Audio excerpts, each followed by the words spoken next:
संघर्ष का अकेलापन जो काटता है वही दुनिया को उजाला बांटता है, वही दुनिया को उजाला बांटता है। नमस्कार, मैं Vivek Bindra, founder and CEO बड़ा बिजनेस.com। कोविड के बाद कौन से फ्रेंचाइजी बिजनेस नोट छाप रहे हैं, कौन से फ्रेंचाइजी बिजनेस बहुत पैसा कमा रहे हैं? कोविड ने बहुत संघर्ष दिया, जो संघर्ष में टिकता है वही इतिहास लिखता है। फ्रेंचाइजी बिजनेस में जाने से पहले कुछ 18 पॉइंट तेजी से समझ लीजिए। ब्रांड की क्रेडिबिलिटी कितनी है, उस वही फ्रेंचाइजी आगे बढ़ेगा जिसके ब्रांड में दम है, जो घर घर का नाम है, जिसकी फाइनेंशियल स्टेबिलिटी है, यानी कि उसके पास पैसा, प्रॉफिटेबल और कैश रिच फ्रेंचाइजी होना चाहिए, जिसकी कोर टीम, उसकी लीडरशिप मजबूत होनी चाहिए। ऐसा नहीं अकेले के दम पे चल रहा हो, सॉलिड लीडरशिप होनी चाहिए। अपनी ऑर्गेनाइजेशन में हमने बहुत सॉलिड लीडरशिप बनाई है। आज कई लोग हमारी कंपनी में लीडरशिप में आईआईएम्स के हैं, टॉप मैनेजमेंट कॉलेजेस के हैं। टॉप लीडरशिप सबसे सॉलिड बनाई, ये चीजें सीखने वाली होती हैं। अच्छा, ये भी देखिए उस कंपनी का फ्यूचर प्लान कैसा है, उसका डेवलपमेंट, उसका एक्सपेंशन, उसका डाइवर्सिफिकेशन कैसा है, फ्यूचर में जाएगी कैसे, कितना कंपाउंडेड एनुअल ग्रोथ रेट है जो फ्रेंचाइजी आप ले रहे हो। सुनिएगा मेरी बात को ध्यान से। फ्रेंचाइजी लेने से पहले ध्यान से देखिए कि आप जो प्रोडक्ट बेच रहे हो, प्रोडक्ट में दम कितना है, प्रोडक्ट की डिमांड कितनी है, उस प्रोडक्ट को समझो। क्या वो लोग खरीदना चाह रहे हैं, क्या अपने आप खरीदना चाह रहे हैं, उसकी कॉम्पिटिटिव एज कितनी है। छठा पॉइंट, यानी कि दूसरा कंपटीशन बहुत सारा तो नहीं है। हमारे बिजनेस में भी हमने सारे कंपटीशन खत्म कर दिए। वैसे हमने जो बिजनेस मॉडल बनाया था उसके बाद कई कॉपी करने वाले आ गए, पीछे पीछे बहुत सारे हैं जो आएंगे, जो विवेक बिंद्रा बड़ा बिजनेस करेगा वही कॉपी करते जाओ। लेकिन कंपटीशन टिकता नहीं है। किस पड़े हो किस चक्कर में, विनम्रता से कोई नहीं है टक्कर में। अगली बात, आप उस कंपनी का यूएसपी जब देखोगे कॉम्पिटिटिव एज में, उसकी मार्केट की डिमांड देखोगे तो आपको कॉन्फिडेंस आएगा। फिर ये देखो कि वो आपको एक्सक्लूसिव टेरिटरी दे रहा है कि नहीं, वो फ्रेंचाइजी देते वक्त आपको टेरिटरी दे रहा है कि नहीं, वो सेल्स की टेरिटरी एक्सपैंड हो रही है, कॉन्ट्रैक्ट हो रही है। फिर डेमोग्राफिक एनालिसिस देख लो, एज, इनकम, ऑक्यूपेशन। कहीं ऐसा कस्टमर तो नहीं आपको जो बहुत बूढ़ा हो, जिसके पास पैसा ही ना हो खर्च करने के लिए, या बिल्कुल छोटा बच्चा हो जो डिसीजन लेने नहीं पाता हो। एज, इनकम, ऑक्यूपेशन चेक करिएगा प्रोडक्ट की जिसका फ्रेंचाइजी लेंगे। एग्जिस्टिंग फ्रेंचाइजी का फीडबैक जरूर ले लीजिए। इसको बोलते हैं फ्रेंचाइजी क्लोजर रेशियो। जिसके साथ आप बिजनेस कर रहे हैं उसके फ्रेंचाइजी बंद कितने हुए अभी तक, कितने फ्रेंचाइजी दुखी होकर के खत्म हो गए, चले गए। एग्जिस्टिंग फ्रेंचाइजी बताएगा आपको कि भाई कंपनी चलती है कि नहीं चलती। वो बताएगा हिडन कॉस्ट कौन सी है, प्राइस कैसा है, क्वालिटी कैसा है, प्राइस क्वालिटी रेशियो बता देगा आपको। वो आपको रियल पिक्चर दे सकता है। तो जिसका फ्रेंचाइजी ले रहे हो उसकी एग्जिस्टिंग फ्रेंचाइजी को फोन करो। हमारे यहाँ भी जो फ्रेंचाइजी है ना, आज तक, अच्छी बात वैसे बता दूं, हमने 100 का टारगेट लिया था पर 75 ही खोले, और 75 में से आज तक एक भी फ्रेंचाइजी बन नहीं हुआ हमारा। हम इन चीजों को, जो मैं आपको सिखाता हूं वही प्रैक्टिस भी करता हूं ऑर्गेनाइजेशन में, जो आपको बताता हूं वही प्रैक्टिस भी करता हूं। मैं केवल कंसल्टेंट नहीं, एक एंटरप्रेन्योर भी हूं, और अपनी भी पीछे ऑर्गेनाइजेशन बिल्ड करी है। आप जब फ्रेंचाइजी ढूंढ रहे हो तो देखिए वो डिस्प्यूट कितना अच्छा हैंडल कर रहा हो। कोई भी ब्रांड का फ्रेंचाइजी हो, उसके डिस्प्यूट हैंडलिंग कैसा है, वो क्रिएटिव फ्रीडम देता है कि नहीं देता। आप देखिए डिस्प्यूट हैंडलिंग में मैं एक पॉइंट पीछे वापस जाता हूं कि क्या ब्रांड सजेशन लेने को तैयार है कि नहीं, क्या ब्रांड आपके कंट्रीब्यूशन को एक्नॉलेज करता है कि नहीं, आपको अवार्ड रिवॉर्ड करता है कि नहीं करता। 12वें पॉइंट को समझो कि आप जो मर्चेंडाइज बेच रहे हो उसमें कितना पैसा आपका इन्वेस्ट करा देता है, कहीं ब्लॉक तो नहीं हो जाता। ऐसा तो नहीं है कि मिनिमम मर्चेंडाइज लेना ही पड़ेगा और हमेशा ही रखना पड़ेगा और हर समय ही रखना पड़ेगा, हर समय पैसा ब्लॉक रखना पड़ेगा। सेल्स के टारगेट भी चेक कर लीजिए जिसका फ्रेंचाइजी आप लेने जा रहे हैं। ऐसा तो नहीं कि सेल्स का टारगेट बिल्कुल नहीं करो तो आपको हटा दे उसी दिन। आपको कितना टाइम देता है वो। फिर देखिए कि 14 पॉइंट, इनोवेशन कैसा है, इनोवेटिव प्रोडक्ट्स हैं क्या, नए नए प्रोडक्ट ला रहा नहीं ला रहा, जो फ्रेंचाइजी दे रहा है कुछ नया चीज कर रहा है कि नहीं कर रहा, और अगर प्रोडक्ट नया ला भी रहा है तो क्या वो अपने फ्रेंचाइजी को इस्तेमाल करने दे रहा है। ऐसा तो नहीं कि जो प्रीमियम प्रोडक्ट लाए अपने पास रखे, हल्के फुल्के बेकार प्रोडक्ट फ्रेंचाइजी को दे रहे बेचने के लिए। ये देखिएगा कि फ्रेंचाइजी को अधिकार दे रहा है कि नहीं। फिर पैसा इंपॉर्टेंट है तो चेक करिए कि फ्रेंचाइजी फीस कितनी लेते हैं, फिक्स ईयरली कितना पेमेंट करना पड़ता है, रॉयल्टी पेमेंट कितना करना पड़ता है, कंटिन्यू करनी पड़े अगर 2 साल का कॉन्ट्रैक्ट है, 2 साल के बाद क्या वो दोबारा पैसा मांग लेता है। ये सारी चीजें फ्रेंचाइजी के साथ चेक करनी जरूरी है उस बिजनेस में। कौन से नोट छाप रहे हैं बिजनेस वो अभी बताने वाला हूं आपको, सारे बिजनेस बताऊंगा, पर कॉन्ट्रैक्ट जरूर समझिएगा। 16 पॉइंट क्विकली, कॉन्ट्रैक्ट को पढ़िएगा ढंग से, read it, read it, cross read it, again read it. Contract को पढ़िए, इसके लीगल कंप्लायंस, कॉन्ट्रैक्चुअल इश्यूज पढ़िए, लीगल रिकॉर्ड देखिए, लाइसेंस दे रहा है नहीं दे रहा, परमिट दे रहा है नहीं दे रहा, मॉर्गेजेस कैसे हैं, selling, staffing, pricing, supply arrangement में रिस्ट्रिक्शन तो नहीं है, बढ़ा सकते हो कि नहीं बढ़ा सकते, अगर आप ज्यादा बड़ा करना चाहते हो तो पॉसिबिलिटी है कि नहीं है। इसके बाद ट्रेनिंग और स्किल सपोर्ट कितना देता है जो फ्रेंचाइजर जिसके साथ आप जुड़ने जा रहे हो, क्या वो आपको, आपके स्टाफ को ट्रेनिंग देता है, क्या स्टाफ को हायर करने में मदद करता है, क्या ऑनगोइंग ट्रेनिंग कैसी है, उसके सिस्टम कैसे हैं, और फाइनली मार्केटिंग इनिशिएटिव कैसा है। ऐसा तो नहीं कि बेचारे ने कोई ब्रांड बनाया है नहीं, आपको बोले तू खुद ही ब्रांडिंग कर, तू खुद ही सेल्स कर, बस मैं तो नाम दे के छोड़ के चला गया, फिर फायदा नहीं है। देखिए, फ्रेंचाइजी बिजनेस आज रेस्टोरेंट के नहीं चल रहे हैं। Cafe Coffee Day, Subway, Pizza Hut, KFC, McDonald, Barista, Burger King, ये सब बहुत स्ट्रगल में आ गए। आज बिजनेस स्ट्रगल में कौन से? Airlines, travel, tourism, entertainment, real estate. Entertainment में चाहे वो सिनेमा हॉल्स थे, पीवीआर, शॉपिंग मॉल्स, बुक माई शो, सब पे बहुत स्ट्रगल हो गया। रिटेल की भी अगर आप फ्रेंचाइजी लेते हैं उसमें भी बहुत दिक्कत है, चाहे वो किसी का भी क्यों ना हो। फ्यूचर ग्रुप को तो खैर रिलायंस ने खरीद ही लिया, लेकिन रिटेल स्ट्रगल में है ही इस समय। आदित्य बिरला ग्रुप हो, टाइटन हो, शॉपर स्टॉप हो या रेमंड ग्रुप हो, कोई भी हो, रिटेल इस समय दिक्कत में आ गया है। लेकिन मोटर व्हीकल भी परेशानी में है, क्योंकि अब इस समय लोग घर में ही बैठ गए हैं, बाहर निकल नहीं रहे हैं। Tata Motors, Mahindra, Maruti, hero MotoCorp, Bajaj auto, सब पे स्ट्रगल आया है। तो जब आप सॉल्यूशंस क्या है? फ्रेंचाइजी उसका अच्छा है जो ऑफलाइन से ऑनलाइन पे मूव किया हो, जो डिजिटल मूव किया हो, जिसकी website, digital newsletter, blogs, digital conference, video conference, workshop, webinar बहुत तेज बढ़ा हो, यानी कि फिजिकल से डिजिटल पे आया हो, और एफिशिएंट एचआर सिस्टम हो, attendance, performance, log in, log out, digital payment, ये सब चीजें डिजिटल जिसने करी उन्हीं के साथ बात बनती है। तो जो सैस बेस्ड प्रोडक्ट है उसका आप ले सकते हो। नाम जानना चाहते हो ना? कैसी? नाम तो नहीं बताऊंगा कंपनी का, पर आपको बताऊंगा इंडस्ट्री। सैस का मतलब क्या हो गया? Software as a service. तो जो भी टेक्नोलॉजी बेस्ड, सॉफ्टवेयर बेस्ड है, उसका सडन इंक्रीज हुआ है डिमांड का, वर्क फ्रॉम होम फैसिलिटी का, टूल्स का, कम्युनिकेशन का, टीम कोलैबोरेशन का, डेटा सिक्योरिटी का, ये बिजनेस बहुत तेज चल रहे हैं। तो कोई सैस बेस्ड बिजनेस मॉडल में आप जाएं। एड टेक में, जिसको एडू टेक भी बोलते हैं या एड टेक भी बोलते हैं, एडू मतलब एजुकेशन, टेक मतलब टेक्नोलॉजी, जो टेक्नोलॉजी से एजुकेशन देने वाली ऑर्गेनाइजेशन बहुत तेज ग्रो करी है। इनकी ग्रोथ 2023-24 में एक्सपेक्टेड थी, 2020-21 में ही आ गई।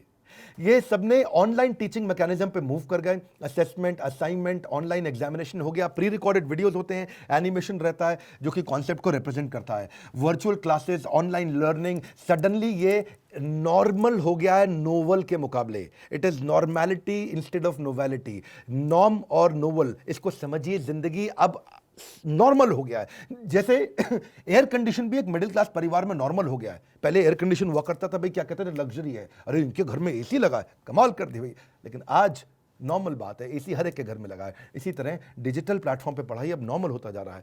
या फिर मैं बताऊंगा, ओटीटी प्लेटफॉर्म बहुत चल रहे हैं। अगर आप ऐसे बिजनेस में कभी जा सकते हैं, जैसे नेटफ्लिक्स, अमेजॉन ने सब कुछ चेंज कर दिया, क्योंकि रिडिकुलस एक्सपीरियंस था कि आप रिडिकुलसली महंगा पॉपकॉर्न का डब्बा सिनेमा हॉल में खरीद के खाया करते थे। कौन जाता है सिनेमा हॉल? नेटफ्लिक्स पे बैठ करके जो मूवी का मन करे घर पे आदमी लोग देख लेते हैं। इस समय सिनेमा हॉल का एक्सपीरियंस खत्म होता जा रहा है। डिलीवरी स्टार्टअप भी एक इंडस्ट्री है जहां बहुत तेज ग्रोथ आई है। 50% रेस्टोरेंट बंद हो गए हैं, लेकिन डिलीवरी चेन्स अभी चल रही हैं। 50% से ज्यादा रेस्टोरेंट खत्म हो गए क्योंकि किराया ही मार देता है। जिम एट होम कॉन्सेप्ट चालू हो गया है, क्योंकि जिम्स का किराया ही मार देता है। सेल्फ केयर और हेल्थ केयर इंडस्ट्री बहुत चली है, जिसमें motivational content, exercises, health, diet, mind management या सेल्फ केयर मैनेजमेंट या इम्यून सिस्टम बढ़ाने वाली चीजें, वो इस समय हेल्थ को लेकर लोग बहुत कॉन्शियस हुए हैं। अगली इंडस्ट्री बहुत चली फिनटेक। फिनटेक में ऑनलाइन पेमेंट और कॉन्टैक्टलेस पेमेंट के कारण बड़ा फायदा हुआ। पर जब भी आप फ्रेंचाइजी लेते हो किसी भी बिजनेस की, याद रखना इसके फायदे क्या है। आपको मैनुअल रेडी मिल जाता है, हर काम को करने का मैनुअल, हर काम को करने का प्रोसेस, बिजनेस प्रोसेस मिल जाता है, हर काम को करने के प्रोप्राइटरी टूल्स, टेक्नोलॉजी, सॉफ्टवेयर मिल जाते हैं। आपको एक प्रूवन ट्रैक रिकॉर्ड मिलता है कि इतने लोगों ने पैसा कमाया है, इतने लोग पहले से अच्छा कर रहे हैं। आपको रेडीमेड बिजनेस मॉडल मिल जाता है, भाई देखो ये चलता आ रहा है, चल रहा है। आपको ट्रेडमार्क मिल जाता है, ट्रेंड मैन पावर का सिस्टम मिल जाता है, और एग्जिस्टिंग ब्रांड नेम यूज करने को मिल जाता है।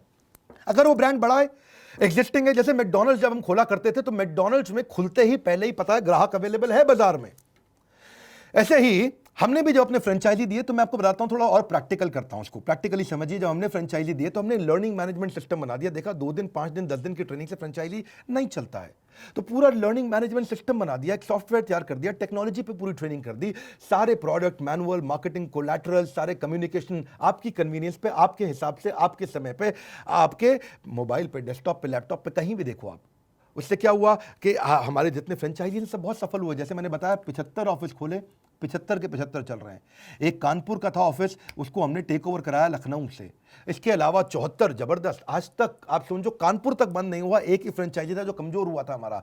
75 में से 74 बहुत तेज आगे बढ़े, 75वें को भी तेज आगे किया। हम चाहते थे एक भी फ्रेंचाइजी कभी बंद ना हो, क्योंकि पीछे बड़ा बिजनेस का बहुत विशाल टीम खड़ा है। आज 500 लोग हमारे ऑफिस में, हेड ऑफिस में बैठ करके इसको ड्राइव कर रहे हैं। रीजनल आईबीसी मैनेजर का सपोर्ट हमने दिया। हमने देखा भैया अगर लंबा चलाना है फ्रेंचाइजी के लिए, ये फ्रेंचाइजी ये नहीं, ये फ्रेंचाइजी दे दिया, अब तू चला, अब बस हम तुझे नहीं जानते, तू कौन मैं कौन, वो सिस्टम नहीं चलता है। आपको सपोर्ट देना पड़ेगा, वहां पे लोकल ब्रांचेस खोलनी पड़ेगी, इंफ्रा का सपोर्ट देना पड़ेगा आपको। कंप्लेंट मैनेजमेंट सिस्टम बनाया हमने। देखा कि किसी भी प्रकार की नई तरह की कंप्लेंट आ रही है, हर समय मैनुअल नहीं कर सकते।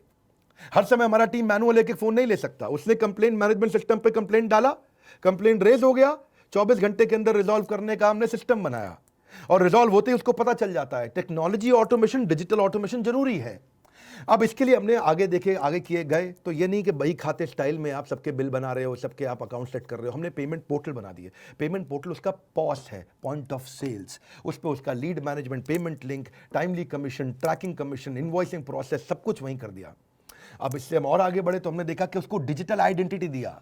मैंने बताया भी था पीछे एक समय में, अपॉर्चुनिटी एंड एडवर्सिटी इसी को कहते हैं कि आप कोई भी समस्या आ जाए, इतनी समस्या आ जाए, सोचा किसी अपने से बात करें। आप हमारे अपने हैं, तो सोचा किसी अपने से बात करें, शेयर सारे जज्बात करें, किया जो फैसला कुछ खुशियां बांटने का। दिल ने कहा क्यों ना आपसे शुरुआत करें, क्यों ना आपसे शुरुआत करें। बहुत संघर्ष थे पर खुशियां बांटने का आज फैसला, आपके साथ बात करें। वाकिफ थे हम जीवन की ऊंची उड़ान से, वो कोई और थे जो हार गए तूफान से। हमने जब फ्रेंचाइजी अपने बनाए, आप 2-3 लोगों की बात सुनिएगा, मजा आ जाएगा आपको। हमारे आज कंसिस्टेंट करोड़पति हमारे जो है ना, इनका नाम है शिबा संतोष खुंटिया। ये भुवनेश्वर से हैं, कटक उड़ीसा के अंदर भुवनेश्वर में ये बिजनेस करते हैं हमारे साथ। 2,90,00,000 का बिजनेस किया इन्होंने। 2,90,00,000 इनका रेवेन्यू था। मैं 2 महीने की बात बता रहा हूं, साल भर की बात नहीं बता रहा हूं। सुनना मेरी बात। एक अकेला आदमी जो बेचारा LIC का एजेंट था, जो इंश्योरेंस कंपनी में एजेंट था, ये टेक सेवी था, कुछ आगे बढ़ना चाहता था। HDFC बैंक से 2 लाख रुपए का लोन लेके मेरे लीडरशिप फनल में आए थे। शिबा संतोष भाई, इनको मैं बहुत दिन से जानता हूं। साधारण इंश्योरेंस एजेंट जिसने इतना पैसा नहीं कमाया था कभी, लेकिन आज आप पूरा देश इनको जान रहा है। क्यों जान रहा है? क्योंकि 2,90,00,000 पिछले 2 महीने में इन्होंने कमाया है। ये इनका रेवेन्यू है। अपने मित्र और अपनी वाइफ से कर्जा लेके, बच्चों की ज्वेलरी को गिरवी रख करके ये हमारे फ्रेंचाइजी बने थे। बड़ा दुख लगा जब मुझे बाद में पता चला, लेकिन आज सारा कर्जा खत्म हो गया। कर्ज का बोझ तो बढ़ता जा रहा था, शुरू में कर्ज का बोझ तो बढ़ता जा रहा था, लेकिन शिबा संतोष भी चलता जा रहा था। शिबा संतोष रुका नहीं, और वही शिबा संतोष आज जिस पे जग हंसा है, उसी ने इतिहास रचा है। बधाई देना चाहता हूं आपको। आपका मॉडल, आपने एक ब्रेकफास्ट के अंदर ये सबसे अच्छी प्लानिंग करते हैं। मैंने इनसे पूछा कि क्या कारण है भाई आपकी सफलता का, आज आप करोड़ों रुपए का काम कर रहे हैं। एक आप इंश्योरेंस एजेंट थे, बोले सर मैं ब्रेकफास्ट पे ही पूरा दिन प्लान कर लेता हूं। उसको हम बोलते हैं breakfast with EAE, everything about entrepreneurship. हमारे कोर्स का वीडियो लगाया, पूरी टीम के साथ बैठ के उनके साथ नाश्ता किया सुबह, और सुबह सुबह नाश्ते के अंदर अपना उड़िया नाश्ता, कीमती अछंती। आज 35 लोगों की टीम के साथ ये करोड़पति क्लब को ज्वाइन कर चुके हैं और कह रहे हैं कि इस साल मैं 100 करोड़ का बिजनेस करूंगा। मेरे 2 इच्छाएं हैं, एक अपने गाँव में अस्पताल बनाऊंगा और 7 वंडर ऑफ द वर्ल्ड अपने परिवार के साथ घूमने जाऊंगा। शिबा संतोष, 7 वंडर बाद में जाना, पहले कोरोना खत्म होने दो। लेकिन अब बात करूंगा हेमराज की। हेमराज भोपाल से हैं, भोपाल से। टोटल रेवेन्यू उन्होंने किया 1,36,00,000 का रेवेन्यू। हेमराज एक मध्यम वर्गीय परिवार से थे और बचपन से सोच रखा था कि 9 से 5 की नौकरी नहीं करूंगा। जैसे इन्हें चैनल पार्टनर के बारे में पता चला, इन्होंने पैसे कर्जा लिया अपने दोस्त के साथ, जो हर बाधाओं से लड़ गया, समझो वही जीवन में आगे बढ़ गया। अगली बात करूंगा। आज तो खैर मैंने बताया आपको कि ये 1,36,00,000 का रेवेन्यू किया, पर देवेंद्र पटेल, रीवा, बहुत लोगों ने रीवा का नाम नहीं सुना होगा, ये भी मध्य प्रदेश में आता है। अमेजिंग, रीवा, 1,33,00,000 का रेवेन्यू। अमेजिंग। ये सब 1-1, 2-2 महीने के रेवेन्यू बता रहा हूँ। ये इनका कहना है देवेंद्र भाई का कि मैं अगर आज भी बड़ा बिजनेस का फ्रेंचाइजी नहीं लिया होता तो मेरा दिवालिया निकल जाता। एक्चुअली इनका सीड पेस्टिसाइड का बिजनेस था, जो कोरोना के बाद पूरी तरह मंदी में खत्म हो गया। मार्च के बाद इन्होंने पूरा फोकस बड़ा बिजनेस की फ्रेंचाइजी पर लगाया। अगर ये इनकम नहीं होती तो देवेंद्र पटेल बेचारे बहुत परेशान हो जाते। ये कहते हैं मैं डूब जाता, बर्बाद हो जाता, लेकिन बड़ा बिजनेस ने बचाया। सबसे अच्छी बात बताना चाहता हूँ इनके बारे में। इनकी अच्छी बात क्या है? What he gets into he gets into. ये जिस चीज़ में घुस जाते हैं तो घुस जाते हैं। ये बड़ा बिजनेस में जब घुस गए तो पूरा घुस गए। आज देखते ही देखते ये 1-1, 2-2 महीने के रेवेन्यू बता रहा हूँ आपको। 1,33,00,000 रुपया एक आदमी रीवा के अंदर काम कर रहा है। ये रीवा के सबसे बड़े करोड़पतियों में नाम होगा इनका। ये 50-50 घंटे की ट्रेनिंग लिया करते थे अपने RIBCM और लीडर्स के साथ में। डिसिप्लिन बिल्ड कर लिया इन्होंने। सारी सेल्स क्वालिफाइड लीड, ऐसे कस्टमर पे काम करूंगा। हर एक से बात नहीं करूंगा, जो सेल्स क्वालिफाइड लीड हो उस पे काम करूंगा। ये इनकी सफलता का राज था। योगेश भुयार के बारे में बताऊंगा, नागपुर में। योगेश भुयार ने भी ये अभी रिसेंटली ज्वाइन किए और पिछले महीने 2 महीने का रेवेन्यू बताता हूं आपको। 1,29,00,000 रुपए का काम किया। इनके फादर एक गवर्नमेंट एम्प्लॉय थे महाराष्ट्र इलेक्ट्रिसिटी बोर्ड में। इनका बिजनेस माइंडसेट था ही नहीं, और फैमिली का भी सरकारी माइंडसेट होने के कारण उनको बिजनेस का कभी भी अलाउ नहीं किया उनको कि तुम बिजनेस करो भैया योगेश। हाँ, और फैमिली हमेशा बोलती थी कि बिजनेस के लिए पैसा चाहिए, बिजनेस नहीं कर पाओगे। पापा की सैलरी 5-7 तारीख को ही महीने की शुरुआत में खत्म हो जाती थी। आप समझते हैं ना? यानी कि 1 तारीख को तनख्वाह ही, 7 तारीख को तनख्वाह खत्म। और चाचा जी उस समय बिजनेस किया करते थे इनके, वहाँ उनके पास बंगला गाड़ी थी और बड़ा अच्छा पैसा कमा रहे थे। तो ये सोचते थे मेरे पापा मेरे चाचा, मेरे पापा मेरे चाचा, मैं बनूंगा, अब देखो ऐसा करूंगा कि मेरे पिताजी का भी सर एकदम गर्व से उठेगा। फैमिली प्रेशर के चलते शुरू में ये वो आदमी है जिसने 2,500 रुपये महीने की नौकरी करी थी, एक स्टील कंपनी में बाद में ट्रेनी इंजीनियर के रूप में 5,000 रुपये महीने की नौकरी करी थी। योगेश को मैं बधाई दूंगा कि देखते ही देखते आज आपने बड़ा बिजनेस की फ्रेंचाइजी ली, 1,29,00,000 रुपये का आपने काम किया। नागपुर में बड़ा बिजनेस की फ्रेंचाइजी लेने का आपने डिसीजन लिया। वो जो शोर मचाते हैं भीड़ में, भीड़ ही बनकर रह जाते हैं। वो जो शोर मचाते हैं भीड़ में, भीड़ ही बनकर रह जाते हैं। वही पाते हैं जिंदगी में कामयाबी जो खामोशी से अपना काम कर जाते हैं। ये खामोशी से काम कर गए। आज आपको लखनऊ के बाद बताऊंगा, मेरा जन्म स्थान है लखनऊ में। सन 1982 5 अप्रैल के दिन मेरा जन्म हुआ था। थोड़ा जुड़ाव तो है लखनऊ से। और बात किसकी बताऊंगा? बृज किशोर की। बृज किशोर का स्ट्रगल भी ऐसा ही था। जन्म के साथ ही इनका स्ट्रगल शुरू हो गया। इनके पिता का देहांत हो गया था, पैसे नहीं थे इनके पास, बहुत स्ट्रगल किया। ये अनाथ की तरह थे। हालांकि माँ ने इनके लिए बहुत कुछ किया, पर आप समझ सकते हैं पढ़ाई लिखाई के समय में बृज किशोर, मुझे मालूम है आपके बारे में, आप फीस नहीं दे पाते थे और आपको क्लास के बाहर खड़ा कर देते थे। स्कूल की फीस ना दे पाने के कारण जब आपको क्लास के बाहर खड़ा किया जाता था तो वो बेइज्जती आपके मन में छप गई थी। और वो बाहर खड़ा रह करके आपने हार नहीं मानी। आपने हार नहीं मानी, ना संघर्ष ना तकलीफ, तो खाक मजा है जीने में। बड़े बड़े तूफान थम जाते हैं जब आग लगी हो सीने में, ऐसी आग इनके सीने में लगी थी। हार नहीं मानी, आगे बढ़ते रहे नए नए लोगों के साथ। संघर्ष में आदमी अकेला होता है लेकिन सफलता में लोगों का रेला होता है। आप ये बात समझें, मार्च 2020 में इनके व्यापार में मोमेंटम आया बड़ा बिजनेस के साथ में। इन्होंने मार्च में ज्वाइन कुछ दिन पहले कर लिया था, पर मार्च से इन्होंने बहुत बड़ा जंप लिया। अब आज 20 लोगों की टीम के साथ काम कर रहे हैं। इमेजिन करिए 1,17,00,000 रुपए आपका रेवेन्यू रहा है पिछले 2 महीने में। इनका लक्ष्य है इस फाइनेंशियल ईयर की क्लोजिंग में 60 करोड़ रुपए का काम करेंगे।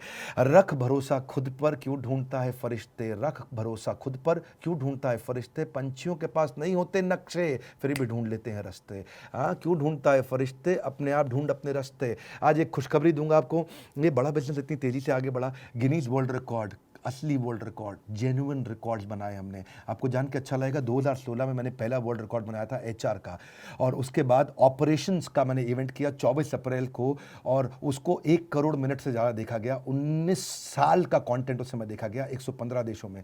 वो हमारा दूसरा वर्ल्ड रिकॉर्ड था। 31 मई को हमने सेल्स का इवेंट किया, वो हमारा तीसरा वर्ल्ड रिकॉर्ड था। 27 जून को हमने स्ट्रैटेजी का इवेंट किया, वो हमारा चौथा वर्ल्ड रिकॉर्ड था। और 15 अगस्त को हमने स्टार्टअप का इवेंट किया, आपने अटेंड किया थोड़े दिन पहले, वो हमारा 5वां वर्ल्ड रिकॉर्ड था। आपको जान के अच्छा लगेगा कि सेल्स के इवेंट को 76 साल की का टोटल अगर आप टाइम ड्यूरेशन देखेंगे, इतने साल का कंटेंट इसमें देखा गया है। और हर बार लगभग 125 से ज़्यादा देशों में इस कंटेंट को देखा गया। 5 वर्ल्ड रिकॉर्ड बनाने वाली बड़ा बिजनेस दुनिया की एकमात्र ट्रेनिंग कंपनी है। वैसे तो इस वर्ल्ड रिकॉर्ड पे बड़ा बिजनेस का नाम है, पर ये बड़ा बिजनेस का नाम असली नाम नहीं है, इसमें भारत का नाम होना चाहिए, क्योंकि ये भारतवासियों ने मिल करके बनाया वर्ल्ड रिकॉर्ड है। ये सब मैं आप ही लोग को डेडिकेट करना चाहता हूँ। मैंने तो बहुत स्ट्रगल किया, पर एक बात पक्की है, मेरा यही अंदाज कुछ लोगों को खलता है कि इतनी ठोकर खाने के बाद भी आदमी सीधा कैसे चलता है। हालात वो ना रखें जो हौसलों को बदल दे, हौसला वो रखें जो हालातों को बदल दे। आप में से कई लोगों ने हमारे फेसबुक के चैनल को फॉलो किया। ये फास्टेस्ट ग्रोइंग एंटरप्रेन्योरियल कम्युनिटी है। यूट्यूब में तो हम कैटेगरी नंबर 1 हैं ही वर्ल्ड के अंदर। तो फाइनली एक और खुशखबरी दूंगा, 75 ब्रांच, हजारों आईबीसी, आने वाले समय में 1 लाख आईबीसी के साथ हम बिजनेस को बड़ा करते चले जा रहे हैं। 150 ब्रांचेस हम खोलने जा रहे हैं, 75 खोल चुके हैं, 75 और खोलने जा रहे हैं। अपने कमाए हुए पैसे को हम लोग डोनेशन में देने का बहुत प्रयास करते हैं, चैरिटी में प्रयास करते हैं। कोरोना कोविड के समय भी हमने काफ़ी चैरिटी दी थी, आगे भी देते रहेंगे, समाज में लगे रहेंगे। कुछ ब्रांचेस के लिए नई लोकेशन हम शुरू करने वाले हैं। अगर आप भी हमारे साथ फ्रेंचाइजी बनना चाहते हैं, आप इनको ज्वाइन कर सकते हैं, पता कर सकते हैं। मैं बोर्ड लाइन नंबर दूंगा आपको, ये अलग नंबर्स हैं। हिमाचल प्रदेश में चंबा और कांगड़ा में हमें ऑफिस खोलना है। अगर आप वहाँ ज्वाइन करना चाहते हैं, क्या आप यमुनानगर से हैं, कैथल से हैं, जिंद से हैं, करनाल के आगे से हैं, हरियाणा में आप ज्वाइन कर सकते हैं। उत्तर प्रदेश में आप सहारनपुर, फिरोजाबाद, बरेली, पीलीभीत, लखीमपुर, सीतापुर, झांसी, ललितपुर, अंबेडकर नगर, मुजफ्फरनगर, मैनपुरी, एटावा, शाहजहानपुर, हरदोई, फर्रुखाबाद, कन्नौज, अयोध्या, सुल्तानपुर, बहरेज, गोंडा, गोरखपुर, अगर इनमें से कोई भी स्थान के आसपास आप रहते हैं और आप हमारी फ्रेंचाइजी लेना चाहते हैं, आप हमें ज्वाइन कर सकते हैं। अगर आप बिहार में हैं, मुजफ्फरनगर तो यूपी में है, मुजफ्फरपुर, भागलपुर, पूर्णिया बोलते हैं इसको, और दरभंगा, यहाँ भी अभी हम नए ऑफिस खोलने जा रहे हैं। अगर आप चाहते हैं तो यहाँ के लिए अप्लाई कर सकते हैं। अगर आप कहीं और भी रहते हैं तो भी आप अप्लाई कर सकते हैं, पर आपको फिर वहाँ आना पड़ेगा, वहाँ के लिए काम करना पड़ेगा। उत्तराखंड के लिए आप कर सकते हैं, आप हरिद्वार, ऋषिकेश, रुड़की अप्लाई कर सकते हैं। आप उत्तराखंड में दूसरी तरफ जाए ना, जिम कॉर्बेट पार्क के आगे, तो वहां रुद्रपुर, हल्द्वानी, नैनीताल, भीमताल, उस तरफ भी आप अप्लाई कर सकते हैं। झारखंड, धनबाद और बोकारो में कर सकते हैं। राजस्थान का कोटा, जहाँ हज़ारों लाखों बच्चे पढ़ते हैं। नागालैंड में हमने अभी अब खोलना है, वहाँ शुरू नहीं किया है। कोहिमा है नागालैंड में, उसके आगे आप सिक्किम में उससे पहले आ सकते हैं। मणिपुर, आइजवाल, त्रिपुरा। अच्छा, मध्य प्रदेश में भी नीमच, मंदसौर में अभी हमने प्लान करना है। खरगोन, अलीराजपुर, जबुआ, भरवानी, खांडवा। हो सकता है आपने इन जगहों के नाम ना सुने हो, पर यहाँ हम ऑफिस शुरू करने जा रहे हैं, क्योंकि टीयर 3 सिटी के आगे भी हमारे कस्टमर हैं जहाँ हम उनकी मदद कर रहे हैं। छत्तीसगढ़ में राजनंद, जशपुर, बलरामपुर, बैकुंठपुर, सूरजपुर, कबीरधाम, बालोड, या तमिलनाडु के अंदर कन्याकुमारी, कांचीपुरम, वेल्लोर। आंध्र प्रदेश हम जा रहे हैं, नीलूर, कर्नूल, अनंतपुर, चित्तौर, गोदावरी, गुंटूर। कर्नाटका में ऊटी भी कर रहे हैं। अगर आप हमारे चैनल पार्टनर बनना चाहते हैं, अगर आप हमारे फ्रेंचाइजी लेना चाहते हैं, आप इन नंबर से फ़ोन कर सकते हैं। नॉर्थ इंडिया का, ईस्ट इंडिया का, वेस्ट का और साउथ का, हर एक के लिए हमने आपको नंबर दिया, आप यहाँ फ़ोन करें, या चैनल partners@badabusiness.com पर आप हमें ईमेल भी कर सकते हैं। फ़ोन करिए, जल्दी बात होगी। ईमेल करेंगे तो आपको हम कॉल बैक करेंगे, अपना नंबर दीजिएगा। क्या शहर, क्या गाँव सब बदलने लगे हैं जब से लोग हमसे और हम लोगों से जुड़ने लगे हैं। यही जुड़ाव, यही प्रेम चलते रहना चाहिए। ये 75 हमारे फ्रेंचाइजीज, आप सबको बहुत बहुत बधाई। आप इतना तेज प्रोग्रेस कर रहे हैं, और आप भी हमारे फ्रेंचाइजी बनना चाहते हैं, फ़ोन करिए, पता लगाइए, डिटेल लीजिए, इन्फॉर्मेशन लीजिए कि कैसे आप मिनिमम इन्वेस्टमेंट में करोड़ों का बिजनेस खड़ा करेंगे, बड़ा बिजनेस के साथ में मिलकर के। ये रिक्वेस्ट करूंगा, अगर आपको लगता है किसी का बिजनेस खत्म हो गया, बर्बाद हो गया, या शुरू करने वाला है, किसी को बहुत तकलीफ आ रही है, वो बिजनेस शुरू करने वाला है। हमारे यहाँ कुछ मल्टी लेवल मार्केटिंग के लोग भी आए थे, और उन्होंने भी आकर के हमारे से फ्रेंचाइजी ली। कम से कम आज 75 में से 25 लोग तो खाली मल्टी लेवल मार्केटिंग के थे, जिन्होंने वो बिजनेस को छोड़ करके हमारे फ्रेंचाइजी लिया, बहुत तेज ग्रो कर रहे हैं। आप ऐसे लोगों को जरूर शेयर करिए, जिसको नया बिजनेस शुरू करना है, उन सब लोगों को शेयर करिए। हो सकता है कि उन आपके एक वीडियो शेयर करने से उनकी ज़िंदगी हमेशा के लिए बदल जाए। लाइक करके उत्साह बढ़ाइए। फ्रेंचाइजी सॉल्यूशंस का ये जो मेरा छोटा सा वीडियो है, कमेंट बॉक्स में बताइए आप कौन से शहर में हैं, क्या हम आपके शहर में ऑफिस खोलें। अपने अपने शहर का नाम जरूर लिख दीजिए नीचे। मैं फिर रिक्वेस्ट कर रहा हूँ, अपने शहर का नाम लिखिए कि आपके शहर में हम ऑफिस खोलने आए। अगर आपका शहर आपने नाम दिया और उसको लोगों ने लाइक किया, उसको पसंद किया, हम आपके शहर में, मैं खुद पर्सनली आऊँगा और वहाँ के ऑफिस खोलेंगे। हमारे साथ फिर से जुड़े रहने के लिए, हर बार फिर से वापस आके वर्ल्ड के नंबर 1 एंटरप्रेन्योरशिप यूट्यूब चैनल को देखते रहने के लिए, उत्साह बढ़ाने के लिए, आप सबका हृदय की गहराइयों से मुस्कुराहट के साथ विनम्रता पूर्वक बहुत बहुत धन्यवाद।